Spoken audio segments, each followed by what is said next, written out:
এসেছে। তো আব্বুকে বলছি যে আমাকে আপাকে যাতে চকবাজার নিয়ে যায়।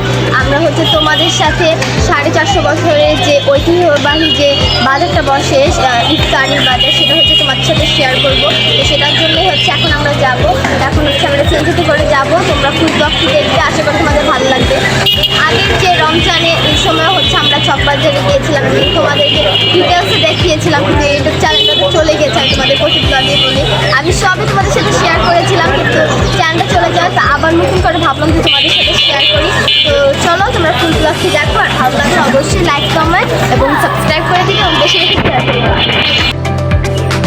তো এখন আমরা নবাবগঞ্জ বাজারে আছি। এখন আমরা টেলিপাড়া জামে মসজিদের সামনে দিয়ে যাচ্ছি। ভেবেছিলাম সিএনজি দিয়ে যাব, পরে ভাবলাম যে রাস্তায় যেতে তো অনেক ইফতারির দোকান দেখতে পাবো, রিক্সায় গেলে তোমাদের সাথে ভালোভাবে ভিডিও শেয়ার করতে পারবো।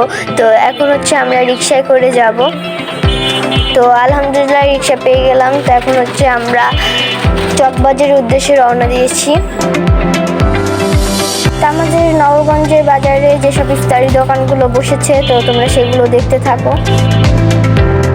আজকে শুক্রবার, সবাই জুমার নামাজ পড়ে দোকানগুলো এখন খুলছে, এরপর ইফতারিগুলো সাজাচ্ছে।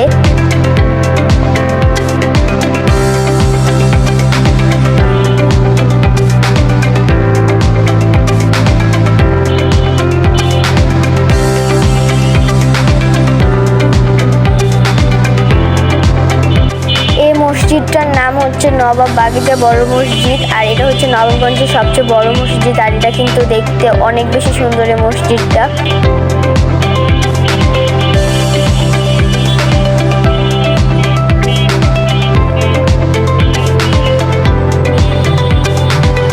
প্রথমেই আমি দুঃখিত, জানি যে ভিডিওটা আপলোড করতে অনেক বেশি দেরি হয়ে গেল, যেহেতু এটা রমজান মাস। তো রোজা রেখে তেমন একটা এনার্জি থাকে না, এর পাশাপাশি আমাদের আবার পড়াশোনা করতে হয়, এটার জন্য ভিডিওটা ছাড়তে অনেক বেশি লেট হয়ে গেল।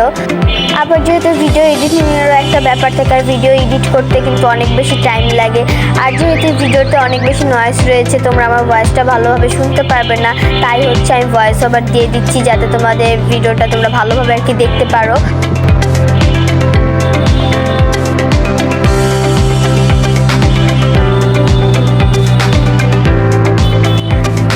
যদি আমাদের এই ব্লগগুলো ভালো লাগে, তাহলে অবশ্যই লাইক কমেন্ট এবং সাবস্ক্রাইব করে দিবে এবং বেশি বেশি করে শেয়ার করবে। আমাদের কিন্তু তেমন একটা সময় থাকে না, তাও তোমাদের আনন্দ দেওয়ার জন্য আমরা আমাদের সময় খুঁজে তোমাদের জন্য ভিডিও আপলোড করি।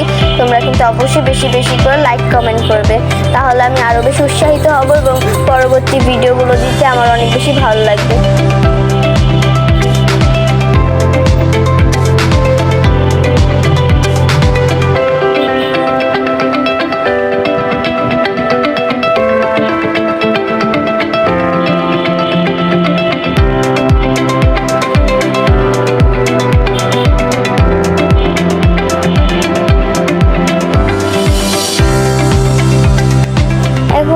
আমরা লালবাগ কেল্লার সামনে আছি, আর লালবাগ কেল্লার সামনে এখন জ্যাম লেগে গিয়েছে। আর যে পর্যন্ত জ্যাম শেষ না হবে সে পর্যন্ত আমাদের এখন জ্যামের মধ্যে বসে থাকতে হবে। আর তোমরা অপেক্ষা করো, আমরা আর একটু পরে পুরান ঢাকার সবচেয়ে বড় ইফতারি বাজারে চলে যাব। তো তোমরা ফুল ব্লগটি অবশ্যই দেখবে।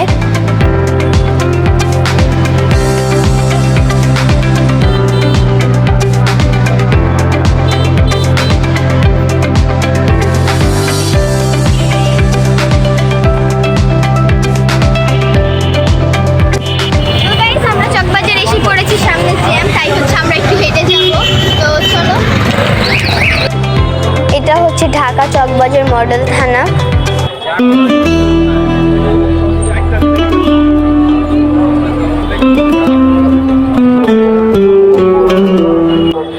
এখন আমরা 400 বছরের পুরনো সবচেয়ে বড় পুরান ঢাকার সবচেয়ে বড় ইফতারি বাজার চকবাজারে চলে এসেছি। তো আজকে আমি তোমাদেরকে দেখাবো যে চকবাজারে কত ইফতারির আইটেম রয়েছে। তো এর আগের বার যখন এসেছিলাম তখন কিন্তু এত মানুষ ছিল না, এর আগের বারের তুলনায় কিন্তু এবার অনেক বেশি মানুষ, হাঁটার কিন্তু জায়গাই নেই। তো চলো তোমরা ভিডিওটি দেখতে থাকো।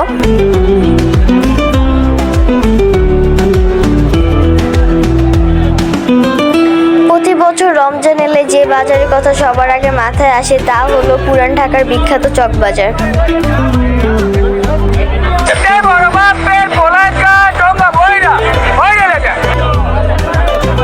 প্রায় 400 বছর আগে মুঘল শাসন আমলে বুড়িগঙ্গা নদীর তীরে ছোট্ট করে গড়ে উঠেছিল এই চকবাজার। একে আগে অনেকে চৌকো বন্দর নামেও ডাকতো। এখানে হচ্ছে 400 বছরের পুরনো খাবার, মুখরোচক সব খাবার এখানে পাওয়া যায়।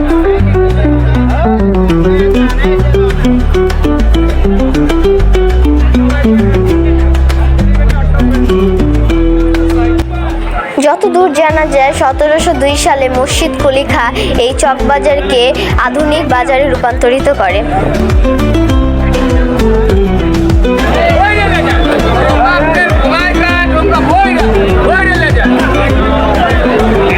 এ বাজারে শাহী মসজিদের সামনে একটি কূপ ছিল। এর চারপাশে চেয়ার টেবিল বিছিয়ে ইফতারে বিভিন্ন উপকরণ বিক্রি করা হতো। মোগলদের অন্যতম বৈশিষ্ট্য ছিল হচ্ছে আরামায়েশ এবং বিলাসবহুল জীবন, যার অন্যতম অনুষঙ্গ ছিল হচ্ছে বিভিন্ন মুখরোচক খাবার।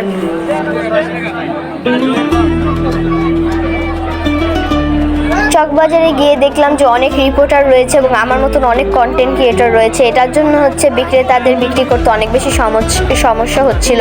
তাই হচ্ছে আমরা একটা দোকানে বেশিক্ষণ দাঁড়াইনি যাতে তাদের বিক্রি করতে সমস্যা না হয়। তাই হচ্ছে আমরা একবার করে খালি হেঁটে গিয়ে তোমাদের সাথে ভিডিওটা শেয়ার করেছি।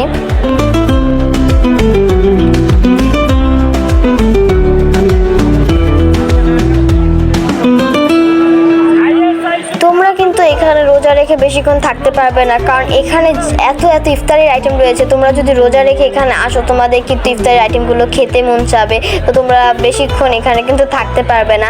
আর এখানে হচ্ছে অনেকে ভিডিও করতে এসেছে, অনেকে আবার ইফতারি কিনতে এসেছে, কিন্তু আমি কিন্তু এখানে ভিডিও করতে এসেছি। আর এখানে হচ্ছে বিক্রেতাদের মুখে একটা ডায়লগই অনেক বেশি শোনা যায়, সেটা হচ্ছে বড় বাপের পোলায় খায় ঠোঙ্গা ভইরা ভইরা লইয়া যায়। তো এটা কিন্তু মানে এখানে হচ্ছে একটা কমন মানে ফেমাস একটা ডায়লগ।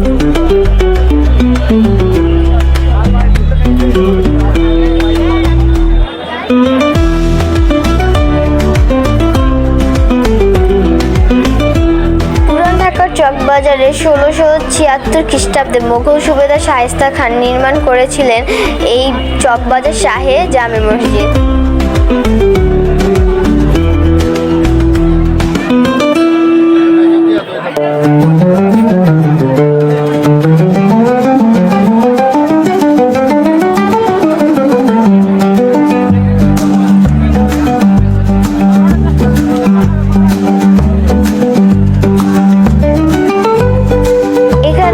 অনেক মুখরোচক খাবারই পাওয়া যায়। আর এখানে অধিকাংশ খাবারেরই নাম কিন্তু শাহী মসজিদের নাম অনুসারে করা হয়, যেমন হচ্ছে শাহী কাবাব, শাহী জিলাপি, শাহী পরোটা ইত্যাদি।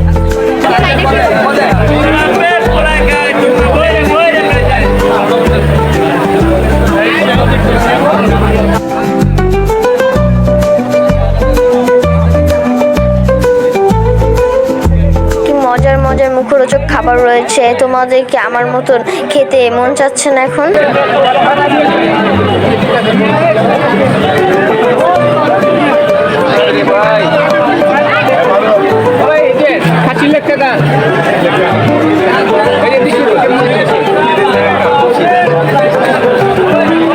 এটা বড় বাপ পেট পোলায় খায়, বড় বাপ পেট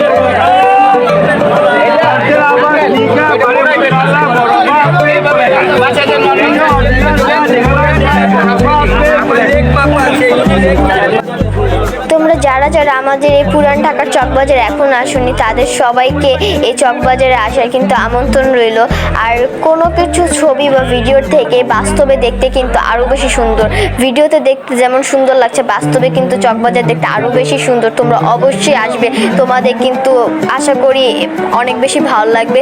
কিছু খাও বা না খাও দেখে যাবে অবশ্যই, আর তোমাদের দেখলে এমনি খেতে মন চাবে।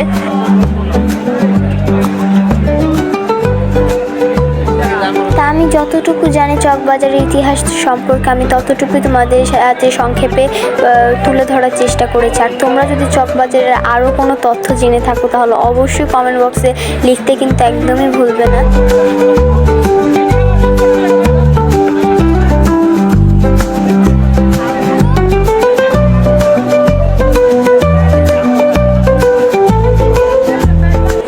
কাবাবের দোকানটা দেখছো, এখানে কিন্তু কিছুক্ষণ আগে অনেক বেশি ভিড় ছিল, তাই তোমাদেরকে ভালোভাবে করে দেখাতে পারিনি।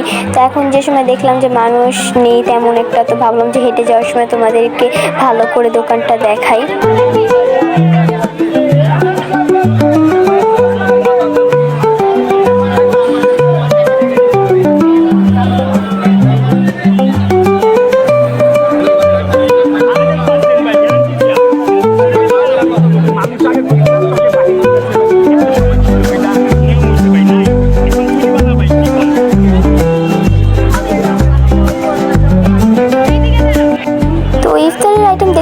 চোখে পড়লো আচারের আইটেম, ভাবলাম যে তোমাদের সাথে শেয়ার করি।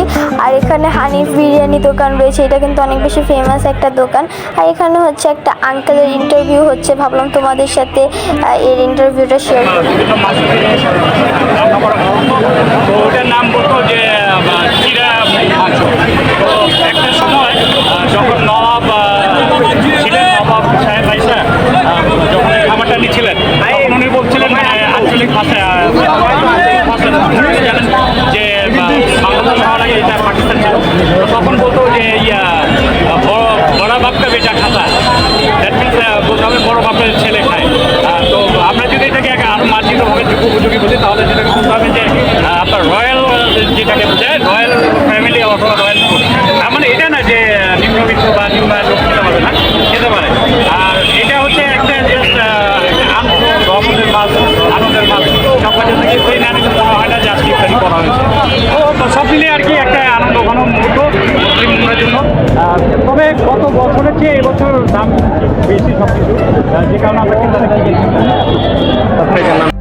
এই তারের এই অবস্থা দেখে কিন্তু বুঝেই যাচ্ছে যে এখন আমরা পুরান ঢাকায় আছি।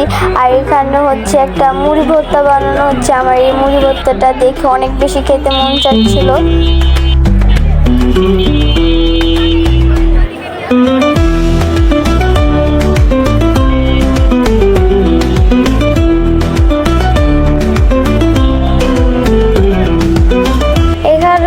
বোরহানি, তারপর ডাবের পুডিং অনেক রকমের, তারপর শরবতও কিন্তু ছিল, তারপর হচ্ছে জর্দাও রয়েছে, আর অনেক রকমের ফল রয়েছে।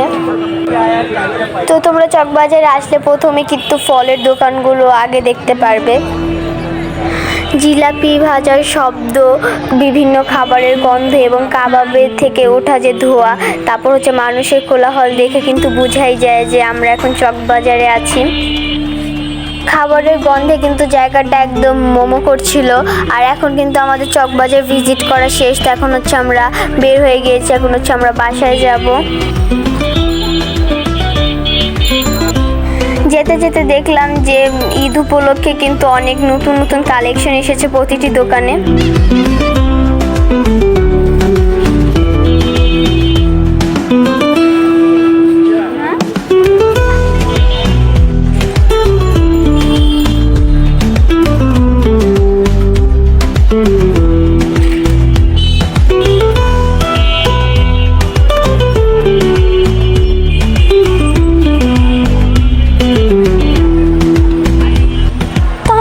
রোজার মাসে কার কি হলো, এখন দেখি যে মানুষ রুগী না হয়ে খাবার হচ্ছে এখন রুগী হয়ে গিয়েছে।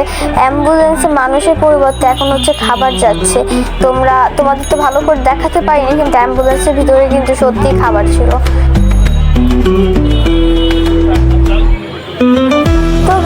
আমি হচ্ছে দূর থেকে দেখেই বুঝতে পারছিলাম যে এখানে হচ্ছে কাবাবের দোকানগুলো রয়েছে, কারণ দূর থেকে হচ্ছে কাবাবের গন্ধ আর কি আমার নাকে আসছিল, আর হচ্ছে কাবাবের ধোঁয়া উঠছিল। তো আমি তো বুঝেই গিয়েছি যে এখানে কাবাবের দোকানগুলো রয়েছে। পরে এসে দেখি যে এখানে অনেক কাবাবের দোকানগুলো রয়েছে, তো তোমাদের সাথে শেয়ার করছি। আর চকবাজারের ইফতারির বাজারটা কিন্তু আমি তোমাদেরকে ভালোভাবে করে দেখাতে পারিনি, কারণ যেহেতু অনেক মানুষ ছিল, তোমরা তো দেখলেই। কিন্তু দোকানে মানে রাস্তায় যে দোকানগুলো বসেছে সেগুলো কিন্তু একদম তোমাদেরকে ভালোভাবে করে দেখাচ্ছি। এই মসজিদটার নাম হচ্ছে লালবাগ মুন্সি মিয়াজান জামে মসজিদ। আর বাংলাদেশে হচ্ছে 4809টি মসজিদ রয়েছে, তার মধ্যে বেশিরভাগ মসজিদই কিন্তু পুরান ঢাকায় অবস্থিত।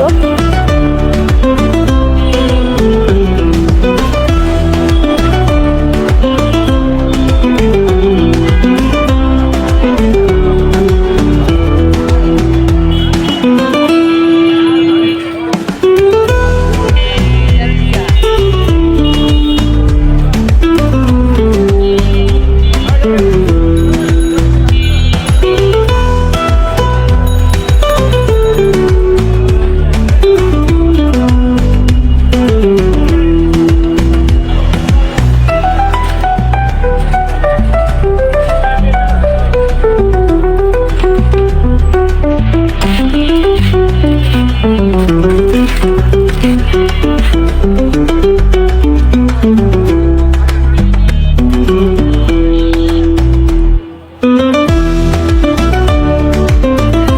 বাসাটা দেখে মনে হচ্ছে যে আরেকটু পরে মনে ভেঙে মানে আমার মাথায় এসে পড়বে।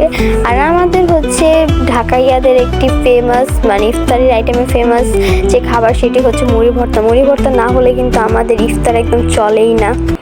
চকবাজারটা তোমাদেরকে ভিজিট করে দেখালাম। এখন যে ইফতারি দোকানগুলো রাস্তায় বসেছে সেগুলো হচ্ছে তোমাদেরকে আমি ঘুরে ঘুরে দেখাচ্ছি। আর আজকে কিন্তু চকবাজারে অনেকটা ভিড় ছিল, তাই তেমনভাবে দেখাতে পারিনি। তো আমি তোমাদেরকে আরও দোকান সুন্দর করে ঘুরিয়ে ঘুরে দেখাবো, তোমরা অবশ্যই দেখবে। তো আমরা যে সময় ভিডিও করছিলাম তখন দেখি আঙ্কেলটা কি কিভাবে আমাদের ভিডিওতে চলে এসেছে।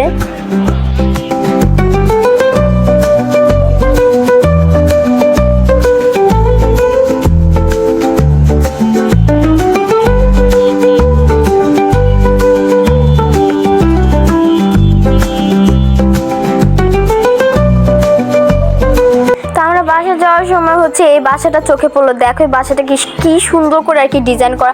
আমার তো দেখতে অনেক বেশি ভালো লেগেছে, তো ভাবলাম তোমাদের সাথে শেয়ার করি। আর আমি যাই দেখি আর কি তোমাদের সাথেই খালি শেয়ার করি।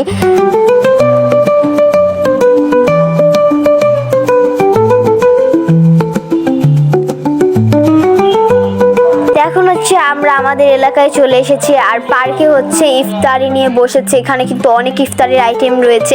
আর যেহেতু সব দোকানের ইফতারির ভিডিও করলাম আর আমাদের এলাকার ভিডিও করব না, তা হবে না। তো তাই আর কি তোমাদের এই ইফতারির আইটেমগুলো শেয়ার করলাম।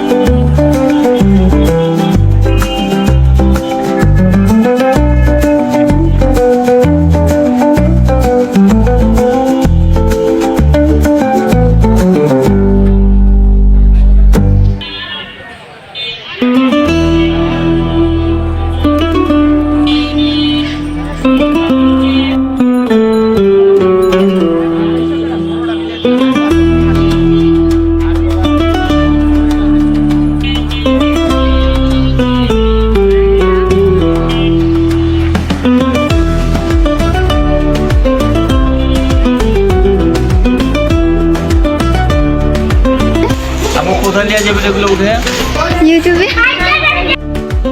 এটা হচ্ছে আমাদের বাসার সামনের ইফতারির দোকান, ভাবলাম এটাও তোমাদের সাথে শেয়ার করি। আর এখন হচ্ছে আসরের আজান দিয়ে দিয়েছে। আল্লাহ হাফেজ।